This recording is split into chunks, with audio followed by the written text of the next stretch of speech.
काफी समय पहले एक राजा जंगल में शिकार करने गए थे।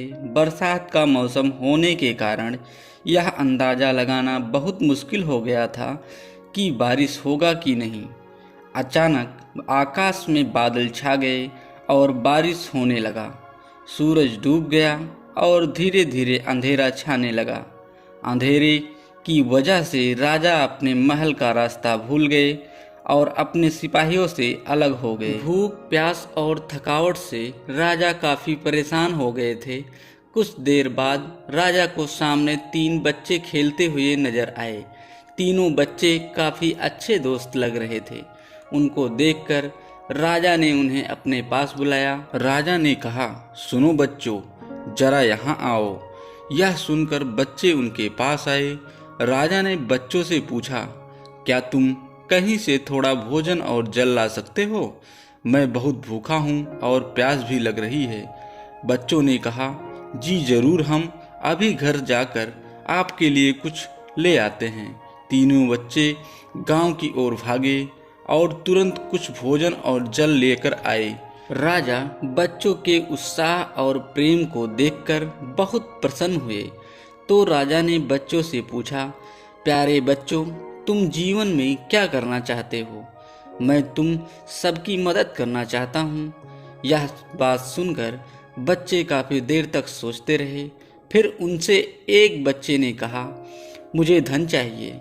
मैं कभी 2 वक्त की रोटी नहीं खाई, कभी अच्छे कपड़े नहीं पहने, इसलिए मुझे केवल धन चाहिए ताकि मैं अच्छा खाना और अच्छे कपड़े पहन सकूं। इस पर राजा मुस्कुराते हुए बोले, ठीक है, मैं तुम्हें इतना धन दूंगा कि जीवन भर सुखी रहोगे।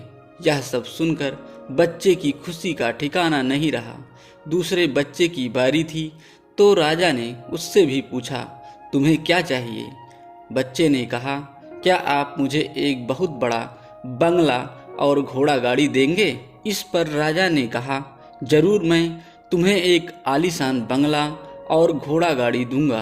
अब तीसरे बच्चे की बारी थी, तो उसने कहा, मुझे ना तो धन चाहिए और ना ही घोड़ा गाड़ी चाहिए। मुझे आप ऐसा आशीर्वाद दीजिए जिससे मैं पढ़ लिख कर विद्वान बन सकूं और शिक्षा समाप्त होने पर मैं अपने देश की सेवा कर सकूं। तीसरे बच्चे की इच्छा सुनकर राजा उससे काफ़ी प्रभावित हुआ। राजा ने उस बच्चे के लिए उत्तम शिक्षा की व्यवस्था की। बच्चा बहुत ही मेहनती था, इसलिए दिन रात एक करके वह पढ़ाई करता था और एक दिन बहुत बड़ा विद्वान बन गया। और समय आने पर राजा ने उसे अपने राज्य में मंत्री पद पर नियुक्त कर दिया। एक दिन अचानक राजा को पहले घटी घटना की याद आ गई। उन्होंने मंत्री से कहा, कई साल पहले तुम्हारे साथ जो 2 बच्चे थे, उनका क्या हाल चाल है? मैं चाहता हूँ कि मैं एक बार तुम तीनों से मिलूं, इसलिए तुम कल तुम्हारे दोनों मित्रों को भोजन पर आमंत्रित कर लो। मंत्री ने अपने दोनों मित्रों को संदेश भिजवा दिया और अगले दिन सभी एक साथ राजा के सामने उपस्थित हुए। राजा ने कहा, आज तुम तीनों को एक साथ देखकर मैं बहुत खुश हूँ। राजा ने मंत्री के कंधे पर हाथ रखकर कहा, इनके बारे में मैं तो जानता हूँ, पर तुम दोनों अपने बारे में बताओ। जिस बच्चे ने धन मांगा था वह बहुत दुखी होते हुए बोला, राजा साहब, मैंने आपसे उस दिन धन मांगकर बहुत बड़ी गलती की। इतना सारा धन पाकर मैं आलसी बन गया और सारा धन बेकार चीज़ों में खर्च कर दिया।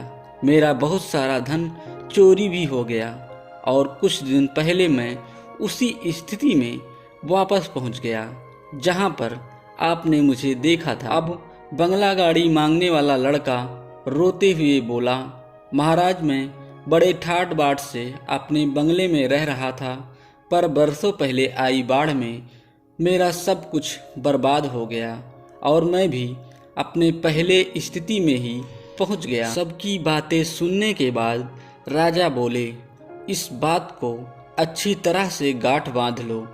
धन संपत्ति सदा हमारे पास नहीं रहते, पर ज्ञान जीवन भर मनुष्य के काम आता है और उसे कोई चुरा भी नहीं सकता।